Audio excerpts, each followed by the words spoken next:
time slip high. The field trip gone wrong.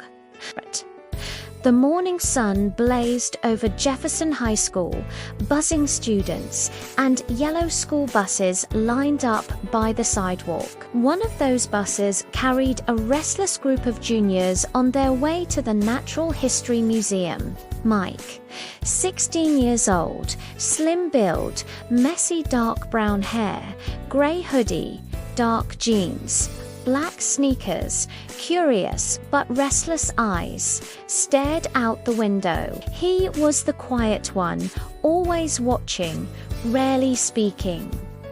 Ashely sat nearby, 16, blonde hair tied in a ponytail, wearing a pink t-shirt with a denim jacket, jeans, and white sneakers, her sketchbook resting on her knees, eyes bright with excitement but shadowed by nerves. She loved adventures but never thought she'd actually have one. In the back of the bus lounged Ethan, 17, tall, broad shoulders, football jacket, ripped jeans, heavy sneakers, a cocky smirk that masked his frustration with the world. He thrived on making Mike uncomfortable, and today was no different. Their teacher, Mr. Harris, mid-40s, greying hair, thick glasses, brown jacket with elbow patches, a man who loved history more than teaching teenagers, cleared his throat and said, "We are going to see the museum's newest exhibit, a fossil recently unearthed near town. It's unlike anything scientists have ever seen." The bus rattled to a stop, and soon the students filed into the Natural History Museum. A towering building of stone columns and echoing marble halls, filled with giant skeletons of dinosaurs frozen mid-roar. At the center of the new exhibit stood a strange object.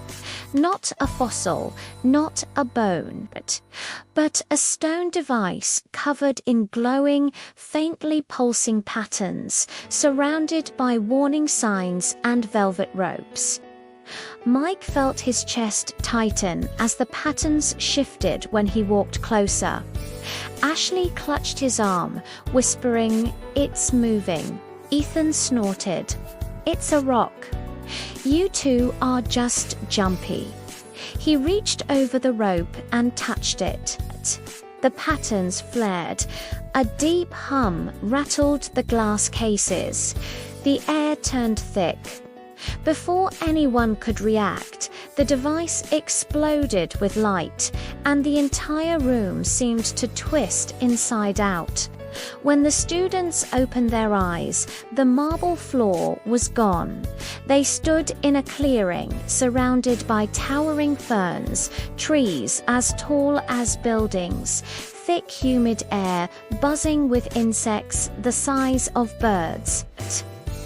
The museum had vanished.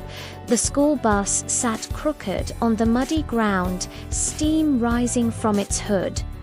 Mr. Harris gasped, "No, this can't be real." But it was. A low rumble shook the earth. Birds scattered from the treetops. Then, from the shadows, stepped a Tyrannosaurus rex, 40 feet tall, scarred hide, teeth like daggers dripping with saliva, golden eyes narrowing as it fixed on the terrified students. The class screamed. Ashely clutched Mike's arm so hard it hurt. Ethan's smirk evaporated as he whispered, "That's impossible." The T-Rex roared, the sound shaking their bones. Fear tore through them. Mike's legs refused to move, but instinct screamed at him, "Run." He grabbed Ashely's hand, pulling her toward the bus. Chaos erupted. Students scattered. Mr. Harris tried to herd them together, but panic drowned his voice. The T-Rex charged, its footsteps cracking the earth. Ethan pushed past Mike, shoving him aside. "Move," he shouted, bolting for the trees. But his bravado shattered when the beast's head swung low, snapping a tree in half just feet away. Mike forced open the bus door. Inside now, Ashely scrambled in with him. The bus smelled of gasoline and fear. Mike yanked open the emergency kit, hands trembling. His heart pounded as the T-Rex's massive shadow fell over the bus. It slammed its head against the roof, metal screeching. Ashely screamed. Ethan threw a rock, shouting desperately to distract it. The dinosaur turned, teeth snapping inches from his arm. Fear filled Ethan's eyes. He wasn't the tough guy now, just a boy about to die.